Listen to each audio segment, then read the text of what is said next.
नमस्कार, आप देख रहे हैं ब्रेकिंग न्यूज और आज हम आपको एक ऐसी कहानी दिखाने जा रहे हैं जो आपको सोचने पर मजबूर कर देगी। एक कहानी हिम्मत की, एक कहानी संघर्ष की और एक कहानी उस सरकारी सिस्टम की जो अक्सर बेबसों को और बेबस बना देता है। जमुई के बरहट प्रखंड के फुलवरिया गांव की 25 वर्षीय पूजा कुमारी अपनी पीड़ा और संघर्ष की मिसाल बनी हुई है। दोनों पैर कट जाने के बाद भी वह न केवल जिंदगी से लड़ रही है बल्कि अपने बच्चों की परवरिश भी कर रही है। लेकिन दुर्भाग्यवश सरकारी तंत्र की लापरवाही ने उसे और अधिक बेबस बना दिया है। पूजा पिछले 2.5 साल से दिव्यांग प्रमाण पत्र के लिए जमुई सदर अस्पताल और स्वास्थ्य विभाग के चक्कर काट रही हैं, लेकिन अब तक कोई सुनवाई नहीं हुई। 3 साल पहले पूजा को पैरों में गंभीर घाव हो गया था। गांव के डॉक्टरों से इलाज कराया गया, परिस्थिति बिगड़ती चली गई। जब हालत अत्यंत नाजुक हो गई तब उसे पटना रेफर किया गया, जहां दोनों पैर काटने की नौबत आ गई। इलाज में लगभग 3 लाख रुपए खर्च हुए, जिनमें से 2 लाख रुपए कर्ज लेना पड़ा। पूजा के पति विकास कुमार राम दिल्ली में मजदूरी करते हैं और अब तक कर्ज चुका नहीं सके हैं। पूजा ने जीविका समूह से 40,000 रुपए का लोन लेकर घर में एक छोटी सी दुकान शुरू की और उसी से तीनों बच्चों की परवरिश कर रही हैं। भावुक होकर पूजा बताती हैं कि पहले जैसा कुछ नहीं रहा। 3 साल से सरकारी मदद का इंतजार कर रही हूँ, लेकिन कोई नहीं सुनता। पूजा की मां मानकी देवी बताती हैं कि स्थानीय डॉक्टरों की सलाह पर पटना ले जाकर ऑपरेशन करवाया गया, पर उसके बाद सरकार की तरफ से कोई मदद नहीं मिली। सिविल सर्जन डॉक्टर अमृत किशोर का कहना है कि महिला उनके पास नहीं आई है, यदि आती है तो सहायता जरूर दी जाएगी। पूजा का कहना है कि जब वह खुद चल फिर नहीं सकती तो बार बार अस्पताल कैसे जाए। अब सवाल यह उठता है कि जब एक दिव्यांग महिला अपने हक के लिए 3 साल तक भटकती रही और फिर भी सिस्टम नहीं जागा तो दोष किसका है। पूजा की कहानी हर उस व्यक्ति की कहानी है जो अपने हक के लिए सिस्टम से लड़ रहा है। उम्मीद है कि हमारी ये आवाज बहरे कानों तक पहुंचेगी और पूजा को सिर्फ सहानुभूति नहीं बल्कि उसका अधिकार मिलेगा। पूजा जैसी हिम्मत वाली महिला को हमारे सलाम की जरूरत नहीं बल्कि सिस्टम के साथ की जरूरत है। हम इस मामले पर नजर बनाए रखेंगे।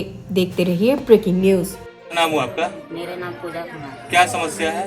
मेरा पैर में मतलब घाव हुआ था और छोटा मोटा डॉक्टर से मतलब दिखाए थे मतलब डॉक्टर से मतलब नहीं सही हुआ, ज़्यादा मतलब बढ़ गया। तो जम्मू में सरकारी हॉस्पिटल में मतलब दिखाए थे, वहाँ जवाब दे दिया कि पटना चल जाइए।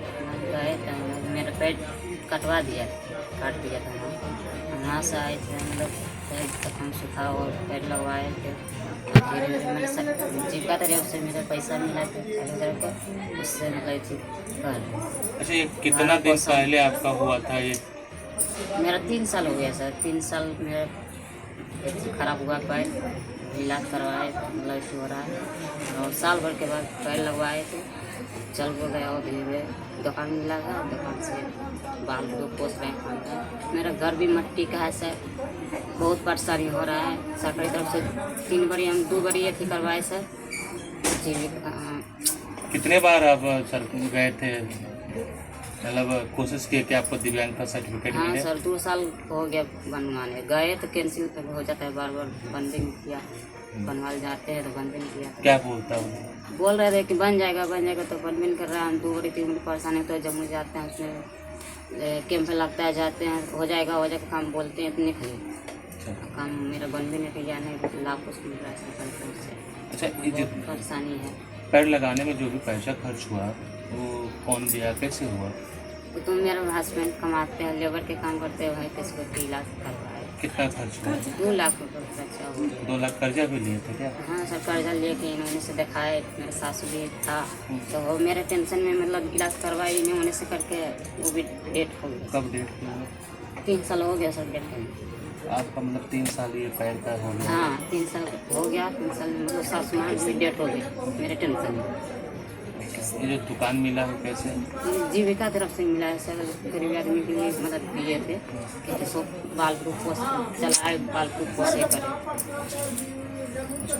तो अभी आप सरकार से क्या मांग करते हैं? क्या ये करते हैं सर, बच्चा छोटा छोटा है, कुछ मुझको लाभ दे, घर दुआर नहीं है सर, कुछ लाभ मिले कुछ हमको। दिव्यांग का सर्टिफिकेट भी बने? हाँ, दिमाग से अच्छी बने, विकलांग सर्टिफिकेट बने, हमको कुछ नहीं बना है सर। मेरा नाम मानकी देवी है। क्या हुआ आपकी बेटी के साथ? मेरे बेटी के जैसे कि घाव हो गए, पैर में पूरा शरीर में काला काला हो गए, घाव हो गए। तो गांव में दिखाए, इनका समझी, मेरा समझी दिखाए, बोले कि ठीक हो जाएगा। तो अभी सादर हॉस्पिटल गए, तो सादर हॉस्पिटल में बोला वहाँ डॉक्टर कि जाइए पटना जाइए, यहाँ नहीं होगा, यहाँ पैर कटने पड़ेगा। तो पटना गए, सब कोई नहीं, मेरा पीठ पर था। गांव बुला कर पैर पकड़े, वही गए साथ में। तो 3 दिन 4 दिन इधर उधर बुलाए, उसको बाद डॉक्टर ही भर्ती कर दिए। डॉक्टर भर्ती करिए तो बोला कि वेल ठीक है, ऐसे ऑपरेशन होगा। तो हमको तो पैसा नहीं था सर। डॉक्टर भी दामाद कर्जा उठाए, बोला कि ठीक है तो हमको आदमी बचाना है। तो 2 लाख रुपया उठाए कर्जा पर सर, अभी तक ले असूल तो नहीं हुआ है। दामाद हाजिरी करते हैं, मजदूरी करते हैं सर। अब मेरे बेटे भी है तो मेरे बेटे भी हाजिरी खटता है। गरीब लोग हैं, कुछ नहीं है। सरकार की तरफ से क्या फायदा मिला? सरकार तरफ से फायदा इसी मानते हैं कि मेरा 3 ठो बच्चा है, 1 ठो लड़की जिसका पैर कुछ कटा फायदा है। मिला सरकार की तरफ नहीं, से? अभी तो कुछ नहीं मिले हैं सर। एगो कार्ड बनवाए, उसमें 3,000 रुपया लगे तो कार्ड बने तो अनाज मिल रहा है। हाँ। और कुछ लाभ नहीं मिले हैं। लाभ यही खोज रहे हैं कि कितने दिन हुआ है? ये बच्चा के 3 साल हो गए पैर कटने। 2 साल के बाद इनको पैर लगा, साल भर के बाद मैंने घाव छूटे, साल भर के बाद पैर लगाए, 50,000 रुपया लगे। उसके बाद कोई तरह से बच्चा जीवित आते हैं, जाते हैं, देखते हैं बच्चा को। जीविका में मिले 40 रुपया, कोई तरह से दुकान कर रहे हैं, बच्चा को पालन पोषण कर रहे हैं। तो गरीब आदमी को कोई तरह से दिक्कत नहीं, कुछ मिल रहा है। दिव्यांगता वाला सर्टिफिकेट मिला आपको बच्चे को? नहीं मिला है। क्यों, क्या हुआ, क्या नहीं मिला? बोलते हैं कि बन जाएगा, दौड़ते हैं, परेशान होते हैं, लेकिन नहीं बनते हैं सर। कितने दिन से दौड़ रहे हैं? दौड़ रहे हैं, वह साल भर 1.5 साल से दौड़ रहे हैं, नहीं मिला। गरीब आदमी दौड़ते हैं, कर्जा ऋण करके जाते हैं, दौड़ते हैं, हम भी परेशान है, मेरा बच्चा भी तीनों परेशान बच्चे का है। भरण पोषण कैसे करती है? यही दुकान, छोटा मोटा दुकान से होता है, तनी मनी मिलता है अनाज पानी। हाँ, खेती गृहस्थी कुछ नहीं है सर, कुछ नहीं है। जो घर भी है वो भी मिट्टी का है, पानी पड़ता है पूरा तीत भिन जाता है सर। माँ है तो माँ के तो लगता है सर, अब क्या करेंगे। क्या नाम है आपका? मेरा नाम मानकी देवी है, मेरा घर लखी से मछिंद्रा है।